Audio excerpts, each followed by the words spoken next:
Solitude com Deus, esse momento a sós com o Senhor. Você vai ver que até agora tudo foi para falar disso que nós vamos falar agora. Então, Salmo 27, verso 4.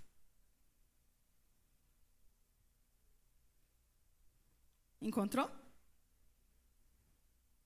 Uma coisa peço ao Senhor e a buscarei, que eu possa morar na casa do Senhor todos os dias da minha vida, para contemplar a beleza do Senhor e meditar no seu templo. Amém? É só esse versículo, vamos orar? Senhor, meu Deus, meu Pai, muito obrigada, Senhor, pela sua presença conosco, Senhor.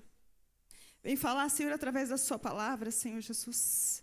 Que eu não seja impedimento para a sua voz nessa noite, para que o Senhor está fazendo aqui no nosso meio, Senhor. Em nome de Jesus, tenha misericórdia de nós. E nos ensina, Senhor, um pouco mais de quem o Senhor é.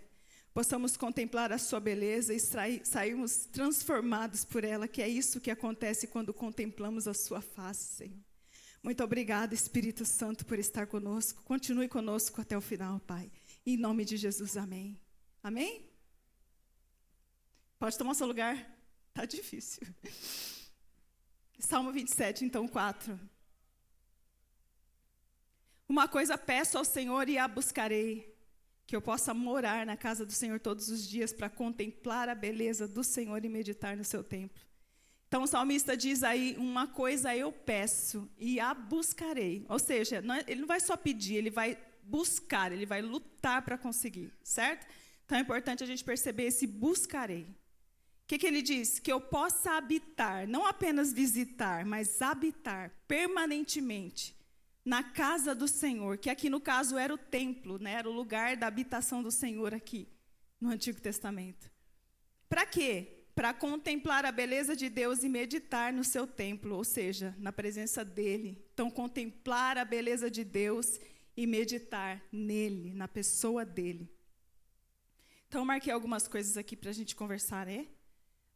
Nós pensamos no Antigo Testamento, na adoração, no relacionamento com Deus, como se as coisas tivessem mudado bruscamente para o Novo, né? Como se as coisas do Antigo Testamento tivessem se transformado totalmente. Mas a essência de tudo é a mesma. Então, por exemplo, quando a gente fala de adoração, nós ainda estamos falando de sacrifícios. A pastora pregou domingo sobre adoração. Na época era sacrifício de animais. Mas ainda hoje, a sua adoração é um sacrifício. Mas agora não morre, né? Ninguém morre. É um sacrifício vivo. Então, todos os dias você escolhe adorar ao Senhor onde você está. Com a sua vida de renúncia, com a sua vida de santidade. Então, o seu culto agora é um culto racional. Certo? Outra coisa é que, se antes o tabernáculo e depois o templo era um lugar da presença de Deus, ainda tem um lugar da presença de Deus para nós irmos. E esse lugar é a pessoa de Jesus Cristo, amém? Então a gente ainda tem que ir até Ele. Então ainda existe um lugar para irmos na adoração, né? No louvor ao Senhor. Amém, irmãos?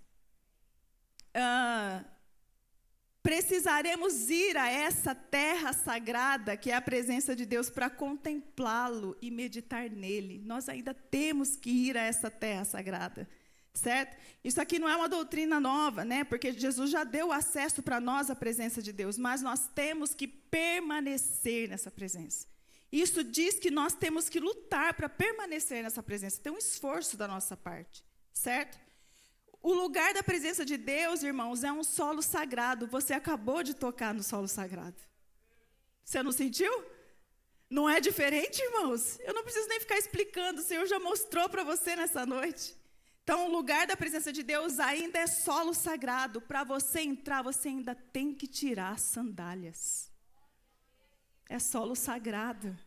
Aleluia.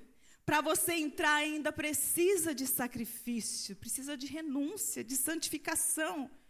Para você entrar, precisa se limpar na pia da palavra. Você ainda tem que se limpar. Precisa de santidade e ainda precisa de um sumo sacerdote. Nós temos um sumo sacerdote. Agora é Jesus Cristo. Não é mais homens, mas agora é Jesus Cristo. E nada dessas coisas mudou. Então, a gente pensa que do Velho Testamento para o Novo, as coisas mudaram, mas essas coisas não mudaram. Jesus, ele nos dá acesso porque antes para nós era impossível estar nesse lugar da presença de Deus, irmãos, que você pisou hoje. Era impossível para mim, para você, pessoas normais, pisarmos nesse lugar. O Senhor Jesus nos possibilitou isso. Só Ele poderia levar o ser humano a esse lugar de presença de Deus, de poder de Deus, de unção de Deus que você esteve, que você está.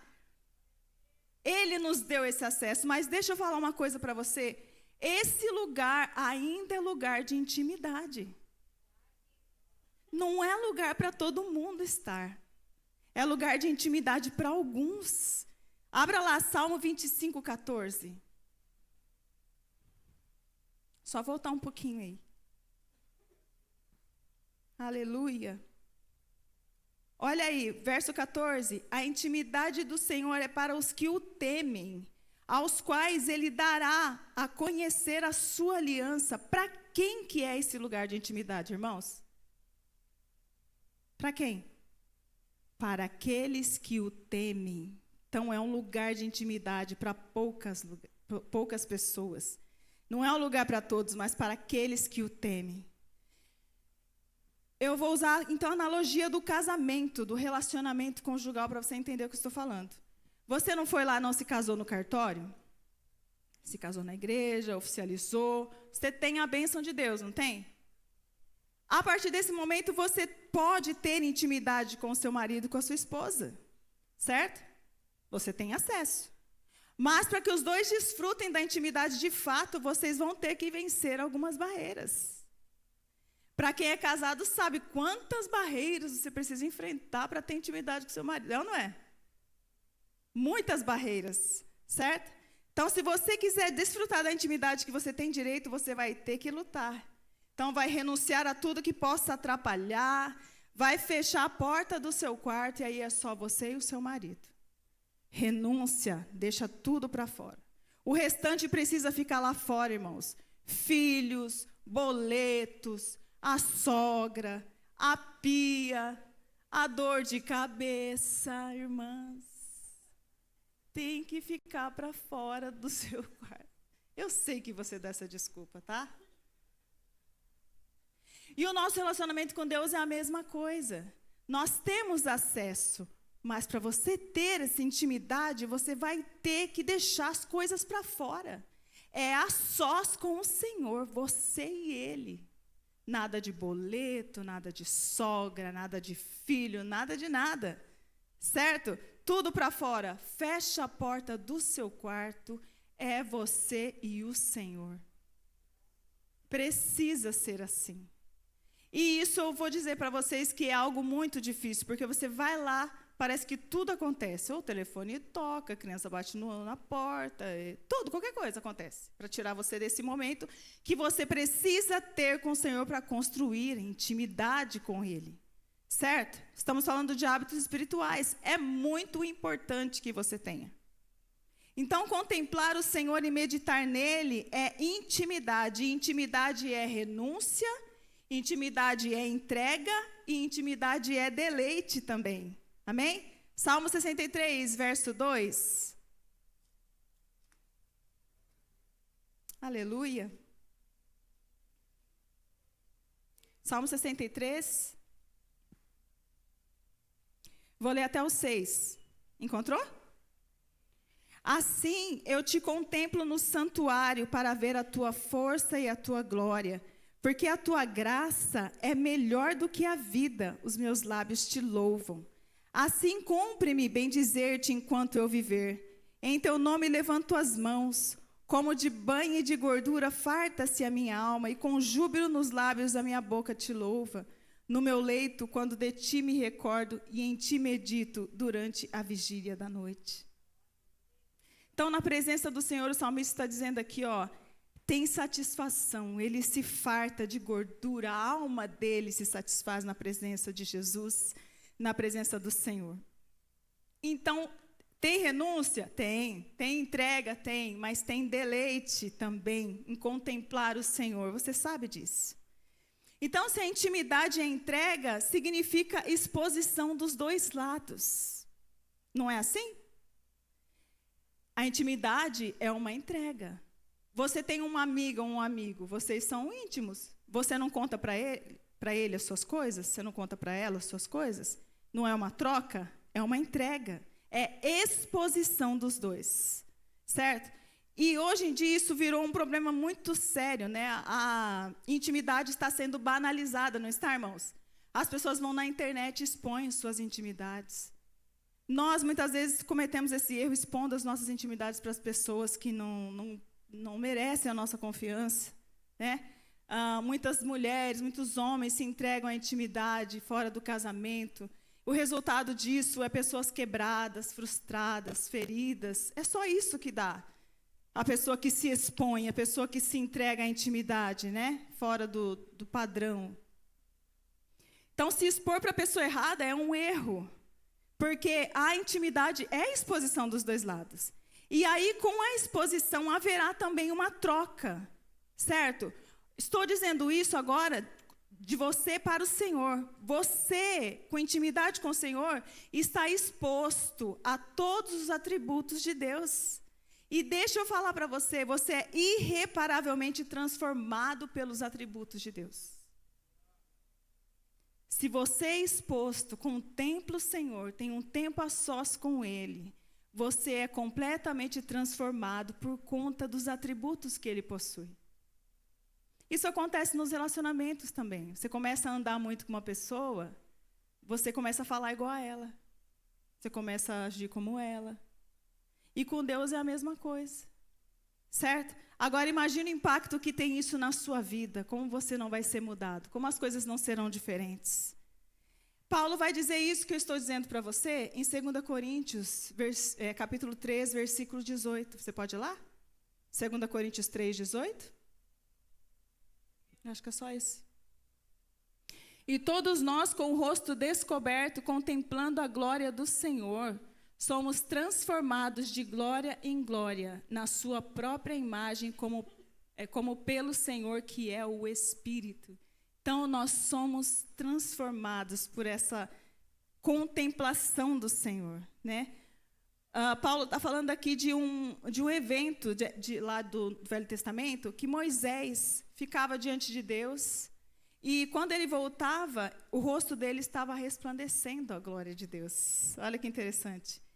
Só que quando ele ia conversar com o povo, ele colocava o véu no rosto. E Paulo vai dizer que ele colocava o véu no rosto para que os israelitas não vissem que a glória ia se acabando, a glória que estava no rosto dele. Certo? Para que eles não vissem a transição da glória, né? A glória se acabando. Então, ele não queria que as pessoas vissem que a aliança velha, a aliança antiga, estava se desvaindo, estava indo embora. E aí Paulo fala, mas em Jesus uma nova aliança seria inaugurada e agora seria eterna e triunfante. Certo? Ele conclui dizendo, nós que cremos em Jesus estamos livres do véu e o contemplamos. E a revelação de quem é Jesus nos transforma de glória em glória. Entendeu? Se nós contemplamos a Jesus, nós somos transformados de glória em glória. Você se lembra como você era quando chegou na presença de Deus? Você se lembra? Às vezes as coisas a gente vai mudando, nossa mente vai mudando, a gente não percebe. Mas dá uma voltadinha lá no passado para você perceber o quanto que você já mudou. Porque você teve acesso, contemplou o Senhor Jesus. E o poder dele, a graça e a glória dele vai te transformando de glória em glória. Até aquele dia, meus irmãos. Amém? Você pode dar uma glória a Deus? Aleluia. Isso responde, então, o para que nós precisamos contemplar o Senhor. Nós precisamos contemplar o Senhor porque nós precisamos ser parecidos com Ele. Precisamos ser transformados todos os dias. Se nós já estamos bem agora, precisamos ser transformados ainda mais, de glória em glória. Mas como nós fazemos isso na prática, né? Na teoria está simples, mas como nós fazemos na prática? Então, o texto de Coríntios já adiantou que é por meio do Espírito Santo. O Espírito Santo nos revela a pessoa de Jesus Cristo. É Ele que nos mostra quem Jesus Cristo é, o que Jesus Cristo fez. É Ele que testifica no seu coração que Jesus Cristo é o Senhor da sua vida. Nós não temos mérito nisso, é o Espírito Santo que nos revela. Amém? 1 Coríntios capítulo 2, verso 10 e 11. 1 Coríntios 2, 10 e 11. Foi, Pedrinho? Deus, porém, revelou isso a nós por meio do Espírito, porque o Espírito sonda todas as coisas, até mesmo as profundezas de Deus. Pois quem conhece as coisas do ser humano, a não ser o próprio espírito humano, que nele está? Assim, ninguém conhece as coisas de Deus, a não ser o Espírito de Deus. Então, aquele que conhece Deus profundamente é aquele que te revela quem Jesus é. Aleluia. Só que o que ninguém anda falando por aí, aqui na nossa igreja a gente fala, né? É que Deus se expõe de maneira muito clara por meio de Jesus, e Jesus se expõe de maneira muito clara, sabe através do quê? Das Escrituras. Certo? E o Espírito Santo é quem nos ajuda a compreender todo esse mistério aqui. Certo? Então, muitas vezes a gente canta, né? Eu quero conhecer Jesus, eu quero conhecer Jesus, eu quero conhecer Jesus 10.000 vezes, não é? Quer conhecer Jesus, irmão? Aqui, ó. As Escrituras revelam quem Ele é, e o Espírito Santo nos ajuda a compreender. Eu me lembro, há muitos anos atrás, eu comprei um tapete para o meu quarto, e era o tapete de oração. Decidi que ia ser meu tapete de oração. Aí, de manhã, eu deixava os meus filhos na escola e voltava para o tapete. E ficava nesse tapete. E, irmãos, as experiências mais maravilhosas com o Espírito Santo eu tive no tapete do chão do meu quarto. Nada se comparava aquele tempo com Deus naquele tapete do chão do meu quarto. Foi uma bênção. Um dia, o Senhor me falou, eu senti o Senhor falando comigo, Ele disse, agora chega, agora vai estudar a minha palavra. Levou um tempo até eu entender o que Ele estava falando. Ele queria me mostrar, Ele queria se revelar através das Escrituras também. O Senhor se revela no momento de adoração, se revela através do nosso momento de oração, mas Ele se revela tão profundamente por meio das Escrituras, irmãos.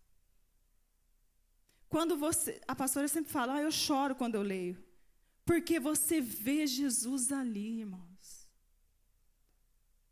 As características dele, o que ele gosta, o que ele não gosta, está tudo ali. Eu assisti a Chosen, vocês conhecem? The Chosen? É muito boa a série, muito boa. Mas uma coisa me incomodou um pouco, que Jesus, ele fica fazendo várias piadinhas, o Jesus da série. E eu não penso que Jesus fique brincando com as palavras. Eu não acho que Jesus brinque com as palavras. Como que eu sei isso? Pelas Escrituras. Toda palavra que Jesus falava era concretizando alguma coisa do Antigo Testamento. Todas as falas dele na crucificação foi testificando coisas do Antigo Testamento. Nenhuma palavra que saía da boca dele era em vão. Como que eu sei isso? Pelas Escrituras, irmãos. Certo? Vamos contemplar a Jesus por meio das Escrituras. As Sagradas Escrituras revelam Jesus. A palavra de Deus testemunha sobre ele, mostra o seu caráter e características. E aí, quando você embarca na leitura e meditação delas, você é exposto ao Senhor. E aí, é um jeito de você contemplar o Senhor da maneira mais honesta que pode existir. Então, eu sei que Jesus é zeloso pelo que ele fala. Eu sei que ele não lança fora os que se achegam a ele. Então, se você hoje, nessa noite, tem alguma questão, acha que você não merece, o Senhor não lança fora aquele que se achega a Ele. Eu sei que Jesus chora pela condição do homem, eu sei, porque ele estava lá no funeral do Lázaro e ele chorou. Então, eu sei que ele se entristeceu quando olhou para Jerusalém. Lembra que ele chorou quando olhou para Jerusalém? Eu sei que Jesus olha para mim e vê o fruto do trabalho dele. Então eu sei que Jesus ama a Deus acima de tudo. Eu sei que Jesus chamou os seus servos de amigos. Eu sei que Jesus ama e defende as mulheres. O mundo não sabe. Acha que a Bíblia é machista. Mas eu sei que Jesus ama e defende as mulheres. Eu sei que Jesus compadece do pecador. E eu sei que Jesus intercedeu por mim na oração sacerdotal dele. Ele era capaz até de dizer o seu nome enquanto orava. Tamanha sabedoria que ele tem e conhecimento. Eu sei quem Jesus é por causa das Escrituras. Contemplar as Escrituras é contemplar o próprio Jesus Cristo. Então veja, as características de um homem que também é Deus, expressas aqui nas Escrituras Sagradas. Então, lendo sobre ele, eu o contemplo. Quer contemplar o Senhor, meus irmãos? Leia e medite nas Escrituras. Meditando nas Escrituras, nós somos confrontados e somos transformados. O mundo não gosta de confronto, mas é o confronto que transforma. Quando você olha para a palavra e você vê que você está completamente fora do que ela diz, ou você se conserta, ou você a odeia. Não é? O mundo a odeia. Mas ela nos transforma. Eu quero chamar o Ministério de Louvor já. Já estou encerrando. Eu quero dizer também que ultimamente está muito difícil nós termos esse momento de solitude, né? De estarmos a sós com Deus. Nós estamos acelerados, não estamos, irmãos? Estamos destreinados a ficar quietos, em silêncio. A gente não consegue mais ficar numa fila sem pegar o celular. Não consegue ficar parado esperando nada sem estar com o celular. Nós estamos destreinados, certo? Acho que foi a pastora que postou no grupo, uma pastora dizendo que o inimigo está tentando fazer com que a gente pare de dobrar os joelhos. Foi a senhora? E eu nunca, achei uma coisa tão real como aquilo que aquela mulher disse. Tamanha dificuldade em dobrar os joelhos. Porque quando você dobra o joelho, você está fechando a porta. Aquele momento só você e o Senhor. O inimigo não quer isso. E aí, você vai ter que lutar para estar nesse lugar de intimidade com o Senhor. É uma luta, é uma batalha para estar ali. Amém? Está disposto a vencer essa batalha? Aleluia. Então, estar a sós com a palavra de Deus é intimidade com Ele. E quanto mais nós o conhecemos, mais nós o amamos. Quanto mais você conhece Jesus, mais você vai amar. Você vai perceber o quanto Ele é maravilhoso, o quanto a presença dEle é preciosa. Amém, queridos? O último versículo. Abra lá, Cânticos, capítulo 1. Verso 2. Verso 2 e 3. Olha aí que Salomão escreve. Posso ler? Beija-me com os beijos de tua boca, porque melhor é o teu amor do que o vinho. Suave é o aroma dos teus ungüentos, como unguento derramado é o teu nome.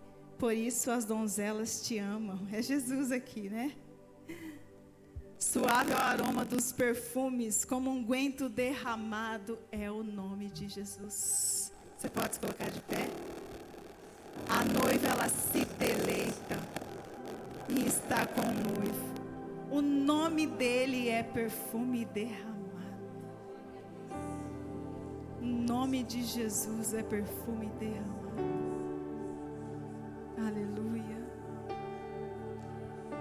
Eu pensei nesse versículo a semana, desde o final de semana. E pensando como a presença de Deus é tão doce.